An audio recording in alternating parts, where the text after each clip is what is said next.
Hey guys, it's MMA Vulture coming at you live with UFC Vegas 102 Cannonier vs Rodrigues recap. And let's go ahead and jump right into it with the first bout of the night being Julia Avila versus Jacqueline Cavalcanti. And I, along with many of you, were probably on the same side of Jacqueline Cavalcanti. I mean, Julia Avila is a part-time fighter that hasn't fought any ranked opponents in 2 to 3 years. And just really doesn't take the fight game seriously. I mean, she doesn't look like she's progressing at all. And we just saw that here in her fight against Cavalcanti. Cavalcanti absolutely destroyed her. This was a complete one-sided fight where Cavalcanti found her range early and picked apart and used the jab to maintain distance against Julia and just beat her. And she looked good in doing so. I mean, she ended up busting up Julia's nose. And she mixed in her body shots and headshots really, really well together. Yes, Julia had a moment where she got a takedown and garnered some control time and looked good. But majority of the fight was all Jacqueline Cavalcanti just destroying her on the feet, outstriking her, outmaneuvering her, using her head movement, being the slicker striker on the feet and looking a lot better than Julia Avila, the part-time fighter.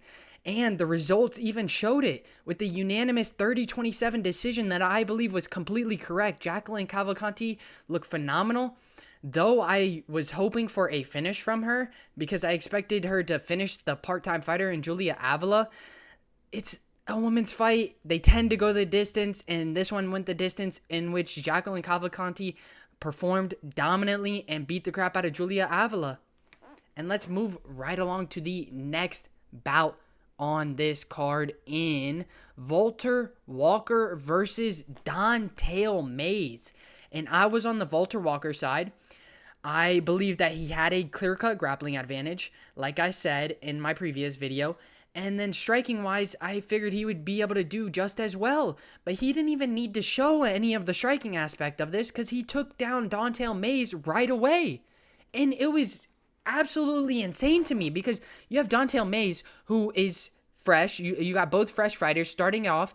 I expected Don'Tale Mayes to at least snub a takedown, but he wasn't even able to snub the first takedown when he had 100% of his gas tank and 100% of himself still left. And he couldn't even manage to snub the takedown, in which Valter Walker took him straight down to the ground and ended up locking in a submission via heel hook, in which was insane. I mean, he absolutely exploited Don'Tale Mayes' ground game and got the submission finish via heel hook and looked absolutely dominant. I had Valter Walker as one of my confident picks, sitting at around a negative 230 when I called him. And I think it was a perfect pick. I thought Valter Walker had an easy, clear-cut grappling submission, and he showed he did by exploiting Don'Tale Mayes and locking in that heel hook submission in under a minute and 17 seconds and 18 seconds. Valter Walker is legit, and I'm excited to see where he goes because a lot of heavyweights don't have the grappling. They're more of strikers, so it's going to be exciting to see how Valter Walker does against some of the top-ranked heavyweights. But let's go ahead and move along to the next fight on this card, which was an absolute banger in Vince Morales versus Elijah Smith. And this was Elijah Smith's hardest test yet, and he got through it, to be completely honest. I mean, there were moments for Vince Morales, but Elijah Smith persevered. He looked amazing. It was a tough fight against a tough, durable opponent in Vince Morales, and Elijah Smith's striking looked very, very good against Vince. He had moments in the striking, and he had moments in the grappling. He mixed up his striking with his grappling, garnered some control time, got the takedowns, and looked phenomenal in the first. And then the second comes out, and Vince starts to look even better than the first round and starts taking over. I'm like, oh, shit. Is Vince Morales, is the tide changing? Is Vince Morales going to take over and win the second and third round? No. Vince Morales comes out. He gets Elijah Smith in these tough positions, these tricky submissions, almost damn near submitting him. At times, I thought they were fully locked in, but no. Elijah Smith fought through it, dug deep, and ended up coming back that third round and looking just like he did the first round, outstriking him, looking like the cleaner, more technical fighter on the feet, also mixing in some takedowns and landing some garnering some control time from those takedowns and looking absolutely phenomenal in the first and third round. And I feel like Elijah Smith really showed that dog in him. I mean, he was literally almost submitted multiple times, but dug deep, found a way out, and ultimately used the striking and grappling to his advantage and beat Vince Morales, a tough opponent who recently went up against Lapalus. This was a great win for Elijah Smith, and I'm excited to see where he goes as a prospect and who he fights next, and you guys should be as well. I mean, he has great striking and great grappling, and he showed it here. So definitely going to keep Elijah Smith on the lookout, and he won this via unanimous decision, 29-28. And let's run it up to the next bout in the first Bonfim, brother, in Gabriel Bonfim versus Khaos Williams. And I had Gabriel Bonfim due to the clear-cut grappling advantage over Khaos Williams. I believe that Khaos Williams only had a puncher's chance, which is exactly how it went down. I mean, Gabriel Bonfim started out early. He used the technical fight style that he normally uses, and he out-kickboxed Khaos Williams. He just picked him apart. He was able to enter and exit the pocket with ease against Williams. Not only that, he was attacking the legs of Williams, which is really good, trying to diminish the power and the gas tank of Williams. Not only that, the jab of Gabriel's was going to work. I mean, that jab was absolutely tagging Khaos Williams each time. And not only that, he was able to take it down to the ground, where I ultimately said he had the grappler's advantage, and submit Khaos Williams. And I honestly didn't think that he had it fully locked up, and neither did the commentators. They thought that he didn't have it locked up either. But as soon as he let go of that submission, you could see Khaos Williams was completely out. Like, out cold. Gabriel Bonfim looked absolutely amazing. I mean, he outstruck Khaos Williams in his own game, and then took it down to where he had the ultimate advantage and found the Darce choke and put him clean out, in which was an absolutely dominant performance for Gabriel Bonfim, and I had him to win. So if you picked him along with me, good shit. And then we got the next fight in what was kind of, honestly, a little bit of a letdown, to be completely honest. I had Rafael Estevam, and he ended up winning, but how he won was kind of, it was all right. I mean, to me, the first two rounds, he laid and prayed on Jesus Aguilar. He landed a couple of peppering shots here and there, but mainly he was just controlling him, making sure not to let him get up, but also just not even advancing positions to try and look for the submission was what Rafael was not doing. And not only that, he wasn't digging in underhooks. His grappling really looked kind of just mediocre. Like, yes, he had a lot of time over Jesus Aguilar, and yes, he dominated him in that sense, but honestly, against a real grappler, I feel like Rafael Estevam is in real trouble. Not only that, the pace and his cardio is awful. In that third round, he was literally in flight mode. He was not trying to fight at all. He had no cardio. He had no gas tank. He was panic shooting. He looked absolutely awful in that third round. In the first and second round, yes, he looked good in garnering control time and completely out-grappling Jesus, though not really landing much shots in the sense of ground and pound. But still, I really thought that Rafael was going to deliver a lot more than what he did. Yes, he stayed undefeated, but to be completely honest, I don't see that lasting very much longer. I think if he were to go up against just as good as a grappler as him and just as good of a striker as him, I think he would get beat in the sense of his cardio is just awful. He doesn't have the greatest grappling skills in the sense of underhooks and transitions. He just looks very slow in his transitions. So I do want to see how he fares up against his next opponent. But against Jesus Aguilar, he did what he needed to do. He got the first two rounds, and he survived the third round. He went into flight mode, and he ended up surviving. Even with the panic shooting and all this nonsense, he ended up getting the victory over Jesus Aguilar in a 29-28 unanimous decision. And let's move right along to what was a good chick fight, to be completely honest. You have Angela Hill versus Ketlen Souza. And I was on the wrong side of this one. I had Ketlen Souza over Angela Hill. Ketlen Souza looked good in the second round, but Angela Hill looked good in the first and third round. Angela Hill came out in the first round, landed some nice takedowns and some nice striking. She had the slicker, cleaner striking. Not only that, she was mixing in her takedowns really well, garnering that control time in that first round. Then comes second round, the tide kind of changes. You have Ketlen Souza starting to walk down Angela Hill, starting to put a pace on her that she can't keep up with. And you can kind of see Angela Hill start to get tired, which is weird, seeing as she looked so good in the first round. And then second round, she looks super tired. So now you have Ketlen Souza starting to land the cleaner, quicker combination, starting to get the better of her.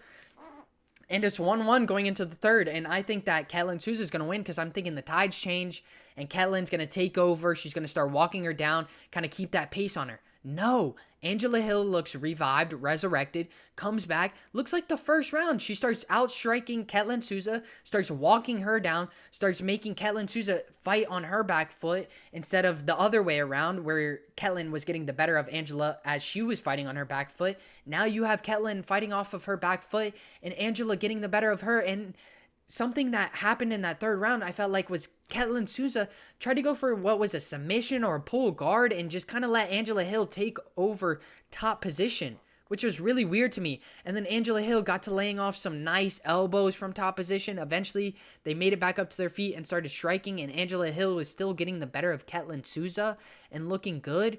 But Ketlen Souza also had some moments in that third round too. I feel like in the later of the third, she started to take over and had moments. But the judges saw it differently, and Angela Hill ends up winning a 29-28 split decision. And she looked good, to be completely honest. I mean, she's up there in age. She has a lot of fights. She's been taking a lot of damage, always going to the decision. And ultimately, she fights, she digs deep, and she gets the win over Ketlen Souza 29-28 and looked phenomenal. I really thought Ketlen Souza would be able to beat the veteran in Angela Hill, but no. She digs deep and wins. And let's run it to the next fight, in which was a banger. I had Jose Delgado over Connor Matthews, and I called this exactly how it was going to happen. I knew Delgado was going to get the knockout. Sitting at a plus 175, I called it out way before, and he was a confident pick. I like Delgado, man. Connor Matthews has never faced the competition of Delgado. Delgado, though not having the greatest fighters or opponents, he came in here and he delivered. His previous fight delivered a knockout, came in here, delivered the exact same thing. You had Connor Matthews landing a nice takedown early, but it really didn't do much because as soon as Delgado got back up to his feet, he violently KO'd Connor Matthews. Violently.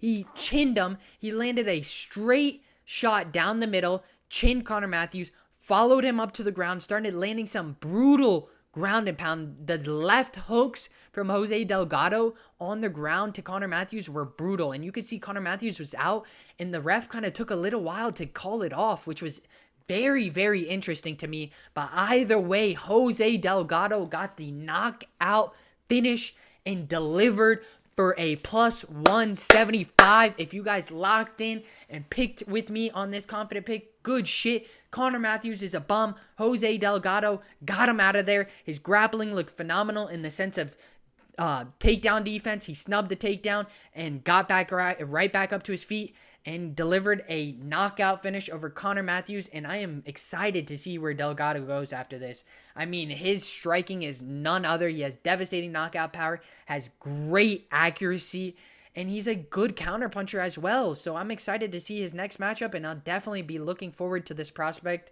in the future. And let's go ahead and run it to the next fight, in which was my underdog pick of the week in Andre Petroski over Rodolfo Vieira. And in the first round, you have Andre Petroski, who came out and was out kickboxing Rodolfo. And not only that, he was out grappling Rodolfo. The 7-time BJJ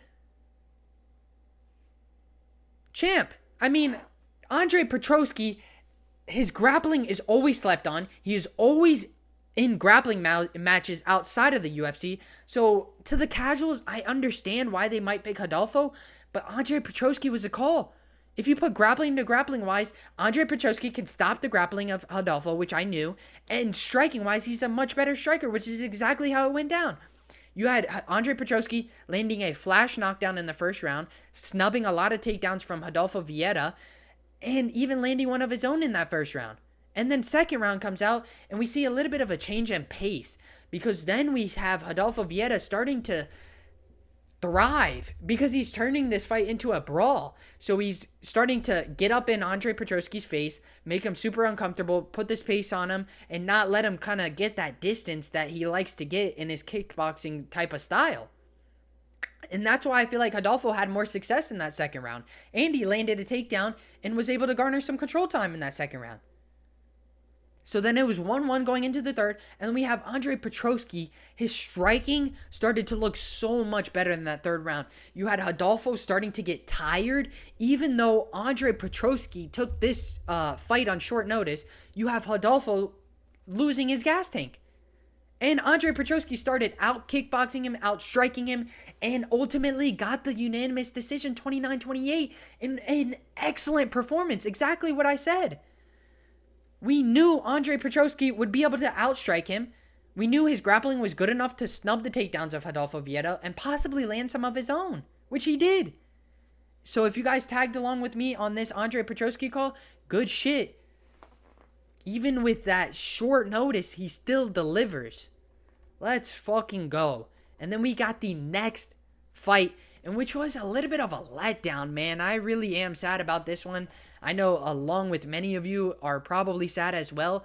We wanted to see this fight go on. I mean, these two striking are great. I mean, amazing to watch. You had Ismael Bonfim, who had early success outstriking Nazim Sadykhov. He looked like he was able to enter and exit the pocket with ease, able to pick him apart, throw body shots, head shots, mix it up very, very well. But it was later in the first where Nazim Sadykhov lands a question mark kick to the head of, or to the eye/head of Ismael Bonfim, causing his eye to shut and him not being able to see out of that left eye.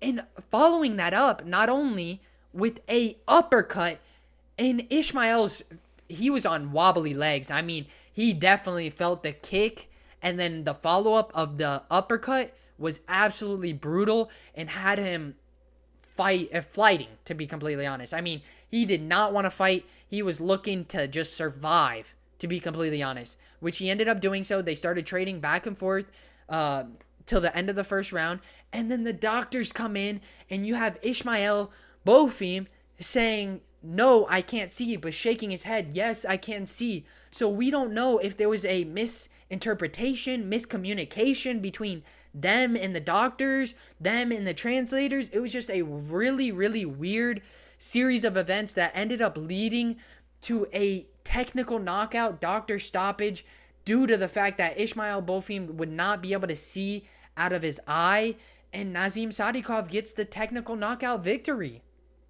In what was awful. I mean, I had Ismael Bonfim, don't get me wrong. I wasn't even mad about that. I really wanted to see these two strike it out. They were both putting on an absolute performance and looking phenomenal. Especially with that question mark kick, it put Nazim Sadykhov back in the fight, and it was going to be a very interesting fight after that. But due to the fact that the doctors got into it, we had the stoppage and the technical knockout finish for Nazim Sadykhov, and if you were on that side, good shit. I thought that he could win, but I thought Ismael Bonfim was definitely the better striker. I thought he looked a lot better and was going to be able to pull it off, but nope. The question mark kick ends it, and he gets a technical knockout due to doctor stoppage. And let's go ahead and move along to the next fight in one of the first halves of my lock of the week, in Edmen Shahbazyan over Dylan Budka. And I told you this time and time again that Dylan Budka is garbage. He's mediocre. He is the worst UFC fighter.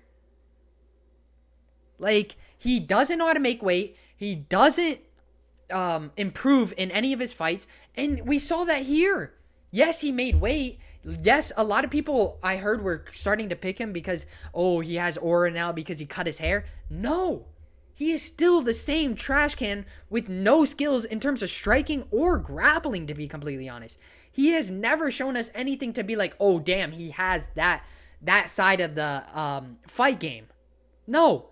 He is awful. He's a bum. He is mediocre, and Edmen Shahbazyan came in and showed that. He delivered a straight shot down the middle that put down Dylan Budka, had him doing the chicken dance before ultimately falling to the canvas, and Edmen Shahbazyan following it up with some brutal ground and pound to finish Dylan Budka in the first round. I even called Edmen Shahbazyan to win by knockout. Sitting at a plus 105, I knew Edmen Shahbazyan was the better fighter. I knew he would beat Dylan Budka, and he absolutely starched him and delivered a devastating knockout and did so in amazing fashion. I love to see Edmen Shahbazyan fight. I would love to see Edmen Shahbazyan's next fight. I think that he is a good prospect. He's only lost to some really, really good fighters in Nasruddin Imavov and some other top-ranked fighters. And I think that he made a mistake with the Jared Mearshart, that he could have ultimately won that fight. And I think we're going to see him climb up the rankings again in Edmen Shahbazyan. I'm hyped for him, to be completely honest. And let's run it to the co-main event of the evening in Kattar versus Youssef Zalal. And this is another one that I had in my confident picks. And I had Youssef Zalal via decision. I figured that he wouldn't be able to get the submission like a lot of you thought he was going to be able to do. If Aljamain Sterling was having trouble getting the submission off of Kattar, I really didn't understand why a lot of y'all thought Youssef Zalal was going to be able to land the submission, which is why I picked decision. Youssef Zalal went out there. He outstruck Kattar, who is known to have really good boxing and dirty inside boxing, to be completely honest. He has nasty elbows. He has nasty quick, clean combination and quick hands. And Youssef Zalal exploited all that. I mean, Youssef Zalal, his striking is none other. His accuracy is none other. His rhythm and his pace is none other. I mean, he was able to enter and exit the pocket. He has a similar style to Israel in the sense of his slickness, being able to tag his opponent and be able to get out of range of their shots. And not only that, he was able to kind of cut off the ring on Cavalcanti, land, exit. Youssef looked phenomenal. And then at times when Cavalcanti got too close and was in that kind of boxing range where it kind of favors Cavalcanti, you could see Youssef Zalal use those brutal knees up the middle, and he landed a few of them, but ultimately he couldn't finish it, and he got the win via decision like I called. Sitting at a negative 145, I knew Youssef Zalal would be able to get the decision win. I knew that Cavalcanti was a tough opponent to put out, and Youssef Zalal delivers a unanimous decision, 29-28. And something else I want to note is that Cavalcanti had success in that third round, but ultimately it was too late. I mean, you see all these fighters start to pick it up in that third round after losing the first two rounds, in which Cavalcanti did that exact same thing. He turned up the urgency in that third round and had success. It almost makes no sense to me. If Cavalcanti had urgency throughout that entire fight, we could have seen a much closer fight than what we saw. But no, Cavalcanti kind of just lollygagged to let Youssef Zalal be able to pick him apart, be able to enter and exit the pocket, tag him up, and leave without being able to get countered.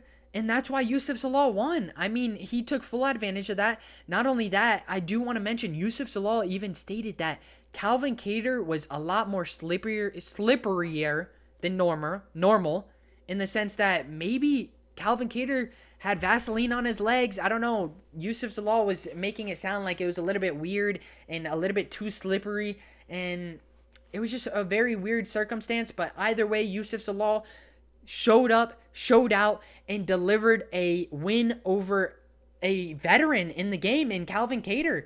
and did so dominantly. He looked phenomenal.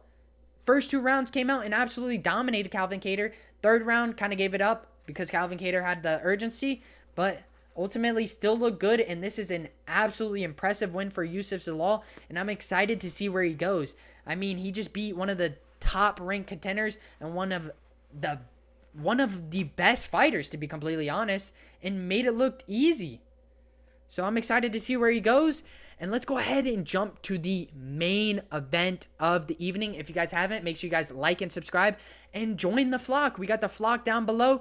We got members only Discord, members only lives, members only shorts, and we do group bets every week where we join into the Discord and share our bets, and we explain why we pick those bets.